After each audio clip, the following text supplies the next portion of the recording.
Olá, gente! Vamos ao quarto resumão composto por 10 questões referentes aos 3 últimos episódios para revisitarmos o conteúdo, mas com novas formulações. Relembrando que são 9 questões divididas em 3 por cada episódio, e a 10ª será de um episódio aleatório, havendo 5 segundos para se pensar em cada resposta.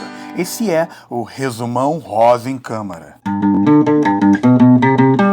Na história da língua, vamos viajar com a palavra linguística em Rosa em Câmara. A alfabetização, bem como a escolarização dos povos europeus, data do fim do século XVII e ocorre por influência da reforma religiosa que propunha que a sociedade obtivesse direito a ler a Bíblia mediante uma concessão da Igreja de Roma.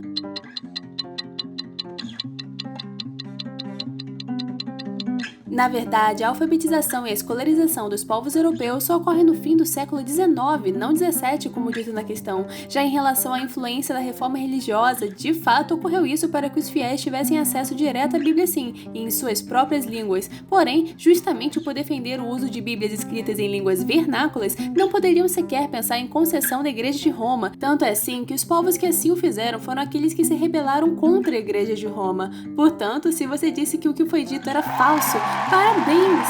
Devido a criações tecnológicas como a prensa de tipos móveis e o papel, muitas Bíblias puderam começar a ser impressas para que a sociedade da época tivesse maior acesso ao latim e, assim, tornar-se ainda mais dominada pela Igreja.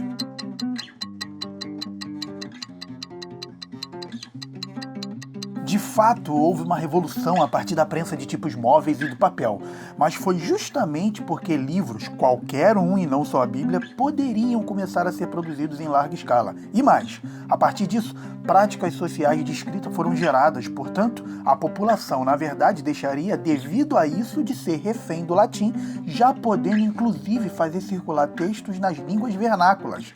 Foi uma nova era da educação que em nada corrobora com a ideia de tornar-se mais dominada pela Igreja. Logo, se você disse que isso é falso, muito bem! Uma vez que Comênios defendia a ideia da educação básica ser na língua materna do indivíduo, ele estava indo na contramão da pedagogia dos jesuítas, posto que eles defendiam o ensino por meio do latim e não da língua vernácula.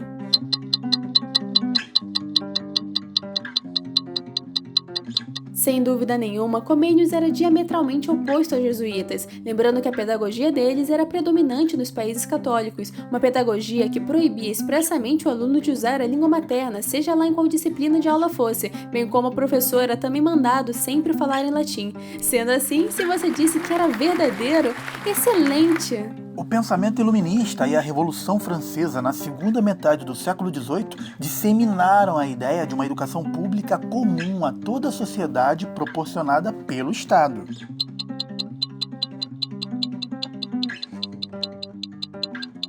Ainda que a ideia do Estado proporcionar uma educação pública comum a todos tenha se dado efetivamente no fim do século XIX, e mesmo assim devido à demanda do desenvolvimento tecnológico e industrial, o Iluminismo e a Revolução Francesa realmente já espalhavam tal ideia desde a segunda metade do século XVIII. Por isso, se você escolheu a opção que diz que é verdadeiro, parabéns!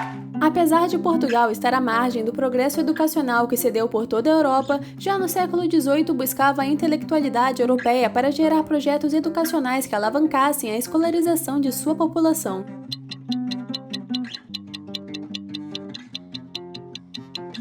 Nada mais equivocado do que pensar que Portugal buscou a sua intelectualidade para algum projeto educacional, sendo que muito pelo contrário, Portugal, juntamente com a Espanha, foram os maiores bastiões da Contra-Reforma, não estando apenas à margem, mas sendo veementemente contrários a todo o progresso educacional, chegando até mesmo a instalarem terríveis inquisições, sendo que Portugal só não apenas não pediu ajuda de seus intelectuais, como os espantava com suas fogueiras em pleno século XVIII, onde as pessoas eram queimadas vivas após serem condenadas. Logo, se você disse que o que a questão dizia era falso, muito bem! Foi só no início deste século que o número de adultos analfabetos em Portugal baixou para menos de 10%, caindo na primeira década de 9% para 5,2%, mas ainda assim permanece no último lugar da tabela europeia.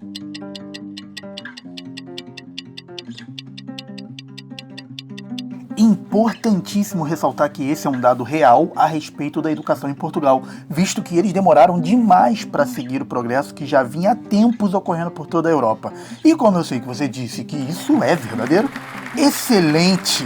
Fazia parte do projeto colonialista no Brasil tornar os povos indígenas cópias dos povos europeus, tanto é assim que a legislação colonial portuguesa no Estatuto dos Indígenas promovia os indígenas a cidadãos.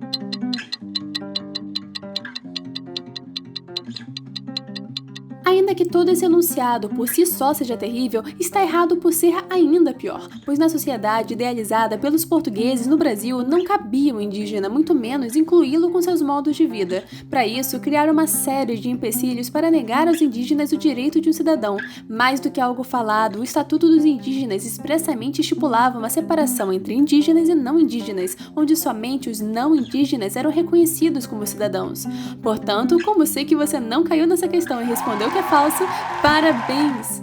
Dentre os pré-requisitos para os indígenas serem aceitos como cidadãos e perderem a condição de indígena, podemos pontuar o falar e escrever corretamente a língua portuguesa.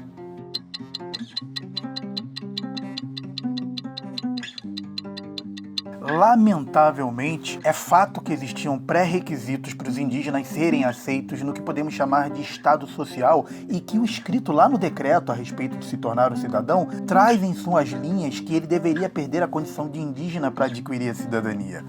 Eis a tão conhecida crueldade europeia se manifestando mais uma vez. Conquanto tudo isso seja verdadeiro, o que torna o enunciado falso é que Portugal não se preocupava se o indígena escrevia ou não o português. Ele deveria mesmo falar certinho. Portanto, se você disse que é falso, muito bem!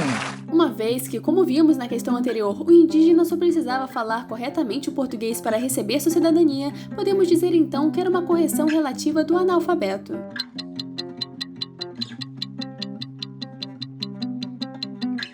Os comentaristas Ferreira e Veiga foram categóricos em relação a essa situação que envolvia os indígenas e a língua portuguesa, ao afirmarem que era a correção relativa do analfabeto, já que a lei não exigia a leitura e a escrita da língua portuguesa. Ou seja, você respondeu que é verdadeiro, certo? Excelente! Uma vez que a educação da população portuguesa como um todo não foi um bem na metrópole, menos ainda seria nas colônias. Mas em nada isso descaracteriza o discurso da Europa quanto à sua missão civilizadora, cujo colonialismo seria necessário juntamente com todos os seus atos na África e na Ásia.